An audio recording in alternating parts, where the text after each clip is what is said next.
네, 이번 시간은 뉴스앤 파워 인터뷰 코너입니다. 본격 대선 전국에 들어서면서 야권 통합과 단일 대선 주자 선출 등 국민의힘 앞에 놓인 현안이 많습니다. 오늘은 국민의힘 초선 의원이신 김영식 의원과 함께 당 관련 이슈 그리고 전국 현안들까지 짚어보도록 하겠습니다. 의원님 안녕하십니까? 네, 반갑습니다. 네, 의정 활동으로 바쁘신데 또 나와주셔서 고맙습니다. 아이고, 초대해 주셔서 감사 말씀드립니다. 먼저 그 국회 관련 현안부터 네. 질문 드리겠습니다. 2차 추경안을 이제 여야가 23일까지로 최대한 노력해서 처리하기로 뜻을 이제 모았는데 소득 하위 80%의 1인당 25만 원씩 이제 지급하기로 했는데 오늘 나온 소식 보니까 민주당이 이제 내일 그 의총을 열고 재검토에 이제 들어가기로 한 것으로 전해지고 있습니다. 이번 그 추경안의 규모 33조 원 그리고 재난지원금 지급의 범위에 대해서 의원님의 그 지역구인 그 경북구미 그 주민들 의견이나 또 그 의원님의 입장은 어떤지 먼저 듣겠습니다. 이번 재난지원금은 말씀다시피 그 양극화해서 그리고 우리 소득 분배라는 관점에서 이렇게 출발을 했었습니다. 네. 그러나 지금 아마 정치권에서는 이제 정치적인 입장과 그다음에 그 정부의 또 입장이 좀 상충이 되는 것 같아요. 그래서 네. 이게 아마 날짜를 정해놓고 이게 추석 전에 지급하는 걸 이렇게 날짜를 정해놓고 어떻게 배분할 것인가 하는 부분에서 아마 정부와 여당의 입장 차이가 있는 걸로 이렇게 보입니다.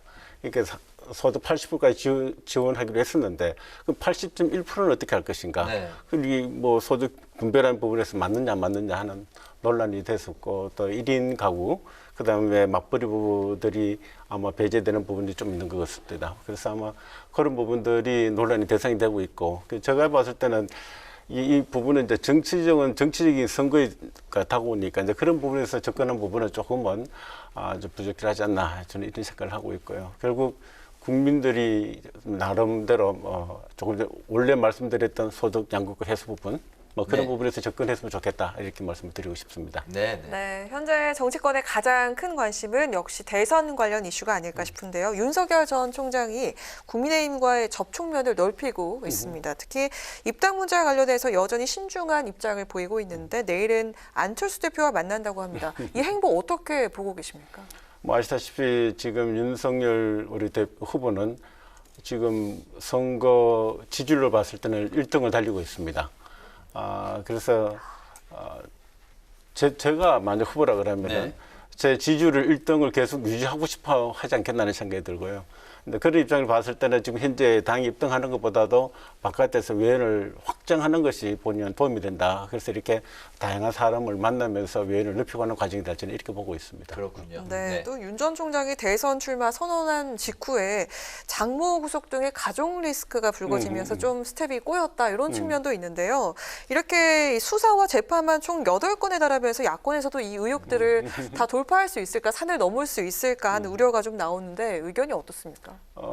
만약 제 입장을 어땠을까? 되돌아보면 아마 윤석열 총장 후보는 지금 본인이 검찰에 있었잖아요. 네. 수장까지 했었습니다. 그래서 무엇이 법의 위배가 되고 안 되는 것을 본인이 정확하게 알고 있으라 이렇게 생각을 하고 셀프를 검증했었을 때 충분히 돌파가 가능하다는 판단이 있었기 때문에 저는 출마를 했었지 않았나 생각이 듭니다. 네, 돌파할 수 있을 것으로 보신다는 말씀이시죠? 그렇습니다. 예. 알겠습니다. 국민의힘 그 윤희숙 의원이 지난주에 이제 대선 출마 선언을 했습니다. 의원님께서도 축하 인사를 이제 건넨 것으로 예. 전해졌는데요. 초선 의원이잖아요. 그 윤희숙 의원이 그 국민의힘 대선 경선 레이스에 어떻게 뭐 좀 좋은 쪽으로 어떻게 분위기를 좀 이렇게 몰고 갈 수 있을지 어떻게 보십니까? 우리 윤희숙 의원님은 초선입니다. 굉장히 신선하고요. 네. 경제학자입니다. 그리고 포퓰리즘 파이터라고 얘기를 합니다. 그 닉네임도 가지고 있을 뿐만 아니라 제가 봤을 때 이 지금 우리 이재명 지금 후보하고도 많은 논란이 있고 있습니다만 아주 신선하게 잘 싸우고 있는 걸 보고 있습니다. 그래서 우리 당내에서는 우리 유닉스 의원뿐만 아니라 지금 원희룡 지금 후보도 아마 출마 선언을 하는 걸 알고 있습니다만 네. 다양한 후보들이 조금 전에 말씀드려보니 11명의 후보가 아마 지금 출마하는 걸 이렇게 보고 있어요. 네. 그 이야기는 다양한 목소리를 들을 수 있기 때문에 제가 봤을 때는 우리 국민의 눈높이에 맞추는 아마 그런 후보 경쟁 또는 그 결과가 나오지 않을까 하는 생각을 해봅니다. 윤희숙 의원의 가장 큰 강점이라고 하면 어떻게 말씀하실 수 있을까요?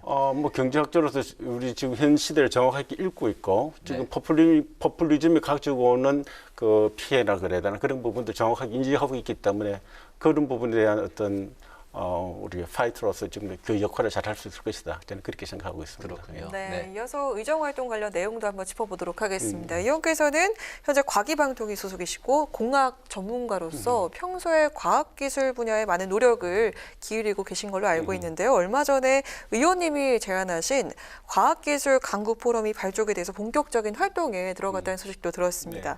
공동위원장을 맡으신 걸로 알고 있는데요. 이 활동 계획과 또 포럼의 목적에 대해서 한번 들어보겠습니다.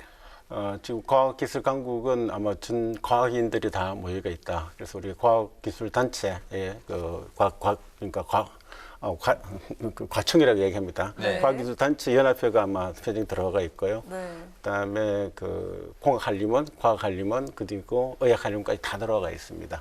지금 원래 그 취재 목적은 지금 우리가 탈원전이라든지 또는 우리가 광우병이라든지 이런 부분들이 우리 과학인들이 적절하게 대응을 잘 못했었다. 그 이유는 소통이 부재했었다. 그래서 첫 번째는 소통이었고요. 두 번째는 이제 과학기술인들의 그 위상이 조금은 좀 낙후되어 있기 때문에 그것을 좀 높이는 쪽으로 가자는 위상 강화가 두 번째였고요.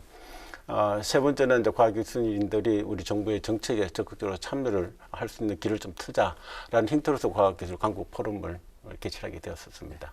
금호공대 또 총장 출신이시잖아요. 네, 그래서 이제 과학기술에 대해서 이제 굉장히 또 관심이 많으실 것 같은데 우리나라 그 과학기술의 가장 시급한 정책 좀 이런 거는 꼭 해야 되겠다. 현재 없는 것 중에서 뭐 한 가지 정도 짚어주신다면 어떤 게 있을까요? 과학기술 정책을 제가 이 포럼을 만들었던 배경도 과학기술이 대표들이 참여할 수 있는 그러니까 지금 모든 정책들이 이성적인 또 과학적 사실 근거에 판단에 기반해가지고 정책이 입안되면 좋은데 네. 그렇지 못한 점들이 제가 풀이할 과제라 이렇게 보고 있습니다. 그렇군요.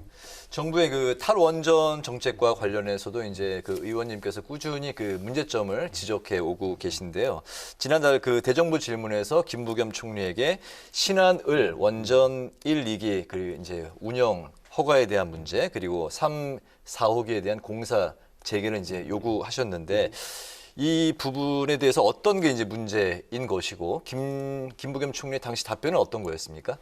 뭐 1호기 그 재개 부분은 뭐 긍정적으로 검토하겠다 이렇게 말씀하셨고요. 그다음 3, 4호기는 재개하는 부분은 지금 현재 정부의 정책은 지금 불가하는 쪽으로 이렇게 말씀하셨습니다. 네.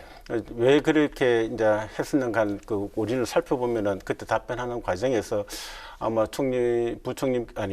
총님께서도 잘못 알고 있는 부분이 좀 많았다 저는 생각이 들고요. 지금 탈원전의 추치라고 하셨는데 지금 탈원전을 했었던 국가들도 지금 원전 부흥 쪽으로 지금 회귀를 했었다 부분 말씀을 드리고 싶고 좀 아시다시피 에너지는 그러니까 이게 지금 안보로 저는 보고 있습니다. 안보요? 안보입니다. 네. 그래서 이게 굉장히 탄소 중립뿐만 아니라 우리 에너지 안보를 지킬 수 있는 거는 지금 현재 원전이 가동하는 것이 저는 맞다고 보고 있습니다. 네. 그리고 이제 1, 2호기 이제 운영에 대한 이제 허가가 왜 나야 되는 것이고 3, 4호기는 왜 공사를 재개해야 되는 것인지 이 부분도 좀 그 덧붙여서 말씀해 주실까요? 예. 1, 2호기는 지금 1, 2호기는 거진 다 됐습니다. 완공이 됐었는데 운영 허가를 지금 못 맡은 상황입니다. 네. 그래서 이게 그때의 그 원난 위원들과 만났습니다만은 기준이 좀 턱없이 높게 맞춰져가 있다. 그래서 아마 그 부분은 충분히 진행하면서도 가동하면서도 맞출 수 있는 부분들이 협의가 좀 된 부분 좀 있습니다. 그래서 그런 부분이 잘 타개가 된다 그러면 저는 충분히 가동하리라고 보고 있고요. 3, 4호기는 저는 해야 된다고 보고 있습니다. 왜 그런 거예요? 그 이유 중에 하나가 3, 4호기는 그 원전을 공포가 아마 있었기 때문에 사람들이 이제 그 짓는 걸 반대를 했다고 보고 있는데 이제 과학기술을 발전했을 뿐만 아니라 원전은 세계에서 굉장히 안전한 겁니다.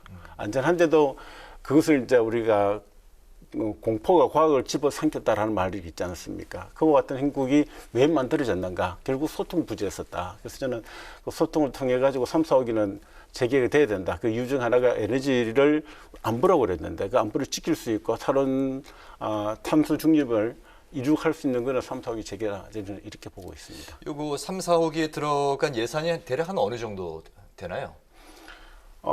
제가 지금 한 길을 만들 때 한 1조 5천 정도로 내가 드는 걸로 파악하고 있습니다만 정확한 금액은 확실히는 제가 왜냐하면 기사로 본 거는 현재 그때까지 들어간 거는 이제 한 700억 정도라고 봤거든요. 3, 4억 아닙니다. 3, 4억이는 조성하는데 한 7천억 정도가 7천억 들어갔었습니다. 예, 예. 네네. 네. 그래서 그 예산이 헛되지 않도록 그렇습니다. 쓰여져야 된다. 당연하죠. 공사가 재개돼야 된다라는 그런 입장이신 거죠? 공사 재개되는 것도 중요합니다만 중요한 거는 우리 국민들한테 또는 원주를 수출하고 합니다만 인식이 우리가 탈원전이 아닌 원전을 부응한다는 시그널을 주는 것이 저는 무엇보다 중요하다. 아마 그게 3, 4억이 재개된다면은 국민들한테 그런 시그널을 주는 시발점이 될 것이다 이렇게 보고 있습니다. 알겠습니다. 네, 또 그리고 과방위 현안 쪽에서 관심이 모아지고 있는 게 바로 지난주 KBS 이사회가 의결한 수신료 인상안입니다. KBS가 뭐 인원 감축 등 국민들을 설득하기 위한 자구책도 마련을 했지만 수신료 거부 국민청원까지 등장을 한 그런 상황인데요. 현재 과방위의 분위기나 의원님 생각을 좀 어떨지 들어보고 싶습니다. 제가 그 감사 때도 지적을 많이 했습니다. 그 이유 중 하나가 KBS 지금 방망 경쟁 부분 그리고 평균 연봉이 삼성전자의 평균 연봉보다 KBS가 많습니다. 그래서 이게 방망 경쟁이 많이 지목이 됐었고요.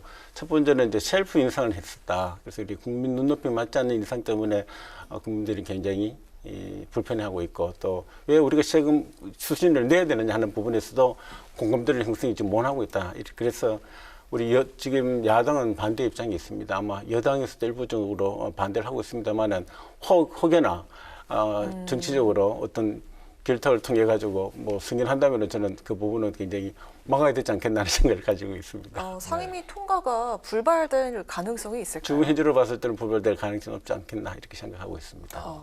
근데 KBS 측의 입장을 들어보면 고급 인력이고 그 임금에 대한 게 다른 뭐 그 대기업이나 이런 데 비해서 그렇게 뭐 결코 높은 편이 아니다. 그리고 이제 어쨌든 그 또 직원들의 사기를 면을 생각했을 때 18년 차 이상의 연봉 1억이다라는 입장이고 직원의 이제 뭐 전체 50% 이상은 잘못된 거고 48%가 1억 연봉이다라는 이제 입장이고 그리고 이제 가장 그 수신료를 인상해야 되는 그 이유로는 디지털화 등 첨단 기술 장비 이야기를 이제 곁들여서 하고 있거든요. 뭐 그 부분도 맞습니다만은 이 공영방송으로서 이게 정치 중립 이런 부분들이 지켜야 되는데 뭐 그렇지 못한 부분들도 아마 국민들로부터 비난을 받고 있지 않나는 생각이 듭니다. 그래서 그런 부분들이 먼저 선결이 됐었을 때 네. 국민들로부터 아마 공감대를 형성할 수 있지 않겠나 이런 생각이 듭니다. 지금 국회 전반적인 분위기는 어떻게 그 문턱을 통과할 가능성에 대해서는 어떻게 내다보고 일부 있습니까? 여당에서는 찬성하시는 분도 있으리라 저는 생각하고 있습니다만 네. 지금 먼저 일단 우리 상임위원장 이원영 상임위원장께서도 아마 반대 의견을 표명한 걸로 알고 있습니다. 반대할 가능성이 높다라고 생각을 하시나요? 저는 이제 상임위원장이 반대하고 있으면은 뭐 야당도 반대하고 여당의 그 위원장도 반대한다면은 뭐 그렇게 되지 않을까 하는 생각을 가지고 있습니다. 네, KBS 수신료 문제는 어떻게 결론이 날지 저희는 이제 또 계속 지켜보도록 하겠습니다. 오늘 그 뉴스앤파워 인터뷰는 야권의 대선 관련 움직임 그리고 탈원전, KBS 수신료 인상 등 국회 과방위 이슈를 중심으로 지금까지 국민의힘 김영식 의원과 함께했습니다. 의원님 오늘 말씀 감사합니다. 고맙습니다. 감사합니다.